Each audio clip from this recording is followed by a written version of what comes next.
Hi everyone. This is a proper review of the most important thing, and I have a copy here. Right. I think this is one of the most important book I've read in recent months. This is written by Howard Marks. Uh, I initially bought a copy of it on Kindle, and then I realized that the Kindle copy was not as friendly as the printed book, so I got it. Okay, hi, I'm Wildy Chia, and thank you for watching. I did an initial review of the most important thing some time back, and I thought that video review was not very justifiable, right? Thought that I should do it again. Right, so here goes. Right, again, I did a review some time back. It was somewhat sketchy, and I didn't have a physical copy of the book here at that point in time. So finally, I got a copy, and uh, I could do this review with somewhat more justice. Now, it's not meant to substitute, the reading of the book, and I have friends who would, tend to prefer to read the abridged version or to read an extract or summary of a book.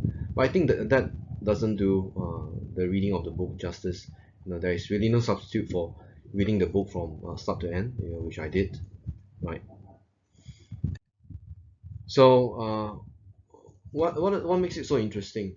It contains many great lessons and very accessible content. Right. Some of you who may have read the book, written by, if I'm not wrong, written by Benjamin Graham and David Dodd. The title of the book, Securities Analysis. That was a very difficult book to read.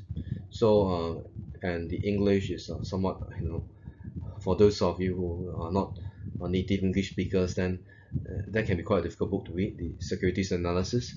Some other books I read was somewhat easy, but Howard Marks had a very good summary of those great lessons, and very accessible, very understandable, and the writing is concise. Appeals to anyone in business, finance, investments, and probably any other field. Right? For me, I felt that many of the lessons are those that I felt uh, close to me because I did go through some of those major lessons which he experienced. So some lessons I picked up, and it's all from the book, right? Nothing's made up, right? One of the very memorable lesson was the one horse race about how a gambler gambled his money, his rent money, and lost his money still. What happened was that how Marx recounted of his father, describing a gambler.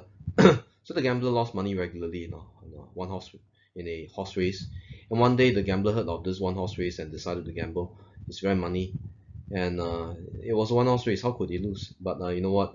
Halfway through, around the track, the horse jumped over the fence and ran away. You know what? So the gambler still lost his money.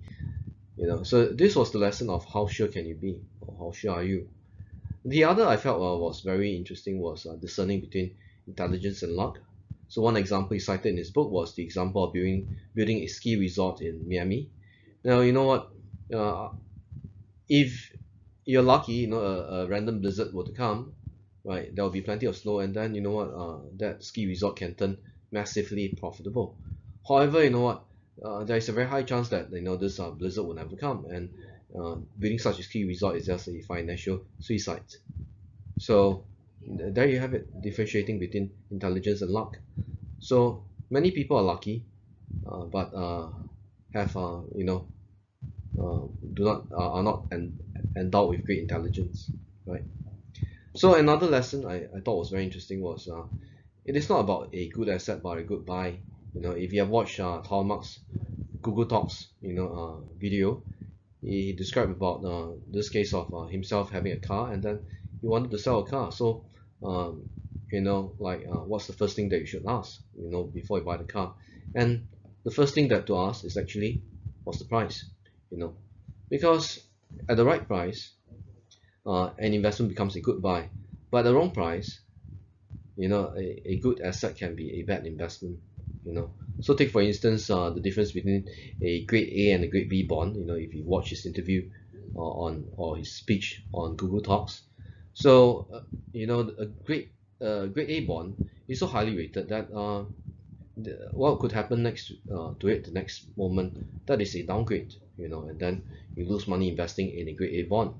However, if you invest in a grade B bond, then there is a high chance that the bonds get re-rated, and then enjoy appreciation in the trading value of the bond. So back to this very important point, is it's not about a good asset but a good buy. You know, and this is in fact not common sense to many people, right? And other thing very important is controlling risk.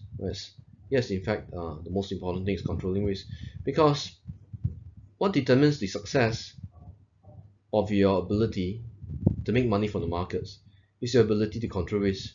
You know, and to and you know what? I like how he described this. How Howard Marks described this. That what defines your ability to make money from investing in bonds. Interestingly, is avoiding those bonds that lose money, and the good bonds, or rather the safe bonds, would take care of itself, right? So avoiding bad risk is important, right? So conclusion, much of what Marx mentioned reminded me of my own experiences. It is a very good handbook, for investors of any level experience, right? A very good read, and certainly one I will keep for years to come. And I thought I was quite lucky to get this. Yeah, fascinating read, and I still try to make time to read this, but meantime I gotten some of John Kenneth Galbraith's book, and that will keep me quite busy for some time to come. Right. Thank you for watching, and if you're very interested, you should get a copy of this. Right. Great book. Right. Thank you for watching, and have a great day.